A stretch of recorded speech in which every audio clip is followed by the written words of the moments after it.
We have had some incredible players play for the Central Coast Mariners over the last couple decades. In today's video, I'm going to go through my greatest Central Coast Mariners 11 of all time. We are also going to add on a bench, so we'd love to hear from you guys as well. Who do you think are some of the Central Coast Mariners' greatest players of all time? Starting off in the goalkeeper position, I think it has to be Danny Vukovic. This guy is well and truly, I think, a legend of the club. 163 appearances for the Central Coast Mariners. He was already a fan favourite in those early seasons when he was at the club in the first couple of years in the Mariners' existence, but returning late on and making that contribution to those trophies was just incredible. What a way to finish his playing career, his professional playing career, to return to the Central Coast and win all those trophies, those two A-League championships back-to-back, 23 and 24, and of course the treble in the 2023-24 season as well. And just a fantastic goalkeeper and leader as well. That was the other thing. Not only was he just a great keeper, his leadership as well was just fantastic. Not only is he the Mariners' greatest goalkeeper, but he is one of the A-League's greatest goalkeepers. He's had some great times at clubs like Melbourne Victory, at Sydney FC. It was great to get him back at Central Coast Mariners, man, when he returned to Australia. An absolute legend of the club. At right back, in our starting right back position, I'm going for Storm Roo. He joined the club in 2013 after we won that first championship, coming in to replace Pej Bowic, who had departed the club. A young defender coming through. Went over to Melbourne Victory for a few years as well. Has been back at the Central Coast Mariners for the last few years now, and just one of the most consistent, underrated players. And there's been times where he hasn't necessarily been Mariners starting right back. There's been times where Mikael Dock has been playing that position briefly. Of course, Lewis Miller a couple of years ago, we remember when he was coming through and really breaking through, he was controlling that right back position. But Storm Roo, whether he is starting or whether he is coming off the bench, he is always putting in a consistent, solid effort. He's such a reliable player, and I think we've seen him wear the captain's armband a couple of times recently as well. He's turned into a real leader of this team, and I could see him, playing the rest of his professional career, hopefully with Central Coast Mariners. He's racked up almost 200 appearances. Storm Roo at right back for me. The two centre-back positions were two players that I didn't toss up on at all. I feel like these two guys for me are certainly Mariners' two best centre-backs.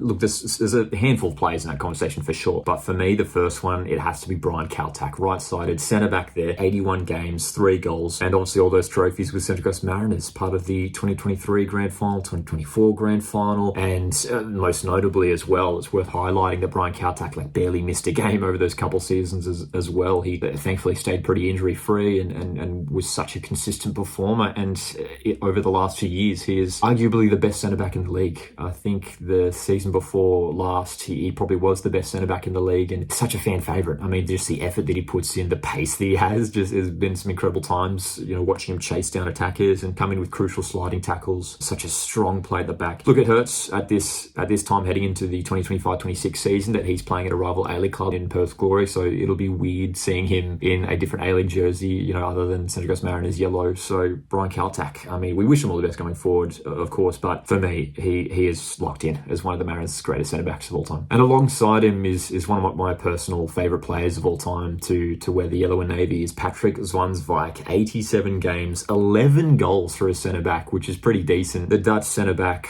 just an incredible player. So much class, so much strength. Scored some great goals, whether it was obviously that headed goal in the 2013 Grand Final. I remember being in the stadium there, and I was right in the middle of the Yellow Army for that game, right behind that goal, and just seeing the net bulge when he smashed that header in, just an insane feeling. And not only did he score a bunch of headers, but some long-range goals as well. He was capable of taking one of those long free kicks where he just drives it, and he scored some cracking goals. Such a classy player, one of the greatest players I think we've ever had. And to finish off our back four, I'm going for Jacob Farrell. Now, this one might be a bit of an eyebrow raiser. I think mainly because you're looking at Josh Rose for that other option. Josh Rose was so good for the Mariners in those few years leading up to that 2013 Grand Final, just fantastic, and obviously the seasons following that as well. But the impact that Jacob Farrell has, I think, cannot be ignored. He only ended up playing 75 games for the club, chipped in with 5 goals as well. The growth that he showed in that short period of time and the quality that he showed was just incredible, just fantastic. I think he's a future Socceroo in the making. Currently now over at Portsmouth in the English Championship, and it's great to see him at a good club over there in England. Even remembering the end of that 2023 season where Jacob Farrell wasn't even the starting left back. We brought in James McGarry, but Farrell was playing that role coming off the bench. If you remember that final series against Adelaide United, Nestor Irankunda would come off the bench, and then Jacob Farrell would also come on as sort of like a man marking role on Irankunda and just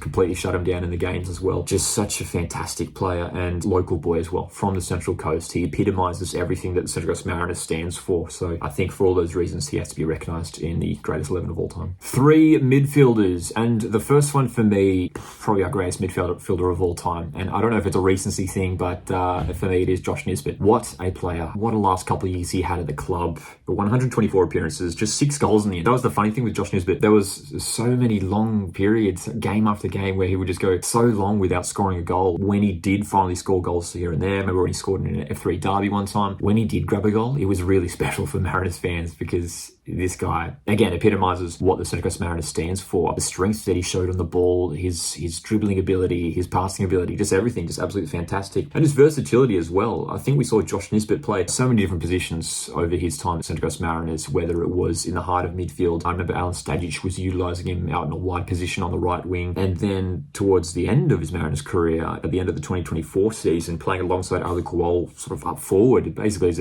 a number 10, really. Such a versatile player and just such a fun player to watch, man. Just so good on the ball. And we've seen him make some Socceroos appearances as well. He's sort of fallen out of favour seemingly with the Socceroos in recent months, but I'd love to see him, break back into that team, because we know what Josh Nisbet is capable of. Obviously winning the Johnny Warren medal in the 2023-24 season. He was recognised as the best player in the A-League there, so there's no doubt that he has to be in the greatest 11 of all time. Next up in midfield, Nick Montgomery. I think this guy has to be recognised not only for what he achieved as a player, featuring in that 2012-2013 season, missing out of the grand final though, of course, due to suspension, but not only as a player but as a head coach as well, helping Mariners win that trophy in 2023. Such a huge contribution to the Central Coast Mariners, and working with the academy as well. Like, Nick Montgomery was the reason why so many youngsters like Jacob Farrell and Max Ballard were really given an opportunity in the first team there. He really developed them into the players that we know today, I guess. He's a real rock solid defensive midfielder, and he was even there in some of those tough years when we were struggling down towards the bottom of the ladder, but always put in a consistent performance, always a reliable player, captain of the side for a number of years as well. 116 games, 3 goals in the end, Montgomery. We do fondly remember that cracking long-range goal he scored against Perth Glory at home many years ago now, but one of the Mariners' greats, Nick Montgomery. And then to finish off the midfield, I don't think this one's particularly surprising. I think it is worth acknowledging John Hutchinson, captain of the side as well for many years. There in the early seasons, 228 appearances. No one has played more games for the Central Coast Mariners than John Hutchinson. Scored 18 goals in those times as well. And for me as a kid growing up watching Central Coast Mariners, some of my earliest Mariners memories are,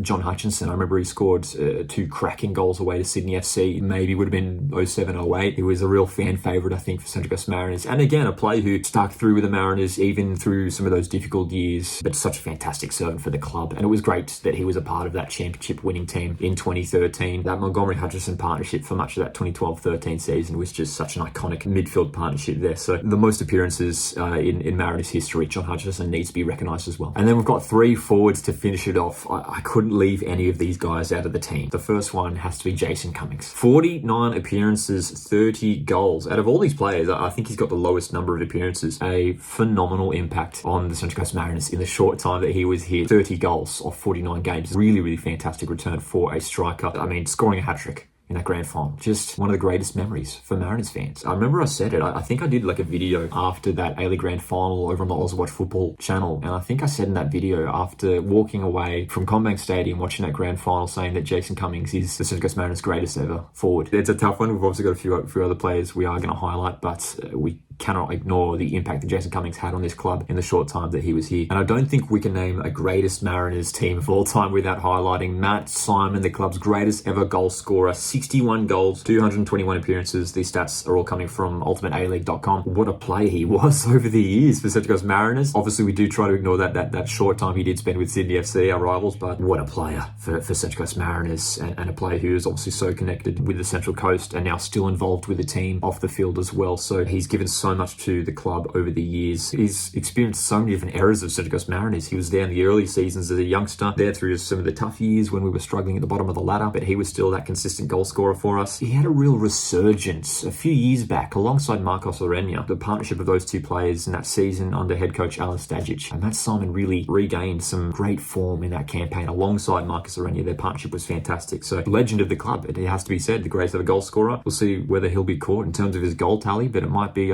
some years before that happens. And the final player in our 11, before we dive into the bench, for me, it's Daniel McBreen. I think we do have to throw McBreen in there as well. 95 appearances for the club, 29 goals, and of course, scored that second goal in the 2013 grand final against Western Sydney Wanderers from the penalty spot. So, I mean, if you score in a grand final, that really goes a long way to immortalising you as a Mariners legend. Obviously, we've had a bunch of players scoring grand finals, but McBreen has to be there, especially in that 2012-13 season. Just a formidable striker. He was there for a few years before that as well, but that season there, he really stepped up. That was his best season, I think, for him personally, probably as well. You look at these three strikers, and I think you can see I couldn't really leave any of them off. So there's my 11, but it's time to jump into the bench. So I've got a nice balance of positions across the bench, 7 players total, and the goalkeeper for me, the backup keeper, has been Matty Ryan, right? We have had some good goalkeepers over the years. I think honourable mention to Mark Birighitti, who was very good for Central Coast for a few years there. I mean, I remember when Jess Van Stratton was out injured and a young Matthew Ryan came into the team, did incredibly well. This young keeper who we hadn't really seen much of was just fantastic in those couple of years that he was at the club, and has enjoyed an incredible career across Europe, playing at some fantastic clubs. Not only has had a great club career, but obviously for the Socceroos now, a real Socceroos legend, and has worn the captain's armband for the Australian men's national team for a number of years now. I think you look at what Danny Vukovic did, winning all those trophies for the Mariners, especially returning in those last few years and winning all those trophies. Can't ignore Danny Vukovic for Mariners' greatest goalkeeper of all time. But like in terms of their actual playing time at the Mariners, obviously Matt Ryan, you look at his career overall, and it's been a phenomenal career, and he's probably one of Australia's greatest goalkeepers of all time. But in terms of at the Mariners, he was fantastic, but he's on the bench for me. My first defender on the bench is Alex Wilkinson, a player who was a real consistent performer once again at the back for Mariners in those early years. Alex Wilkinson, captain of the team in those early years, has to be recognised on the bench, Alex Wilkinson. And then alongside him, I mentioned him briefly earlier, Josh Rose. I was really tempted to put him in ahead of Jacob Farrell, two just fantastic players. And now, one of the assistant coaches at the club. So, legend. The first midfielder on the bench for me is Max Ballard. We have to talk about Max Ballard, man. Just what he did in that 2023-24 season in the heart of midfield. Just a phenomenal campaign. I remember when he first came through, I think it was actually Alan Stajic who did bring him through in his debut alongside Oli Bozanic, if I remember correctly, a few years back. And his improvement over the years was just fantastic. He just got better and better every game he played. And then towards the end there, he was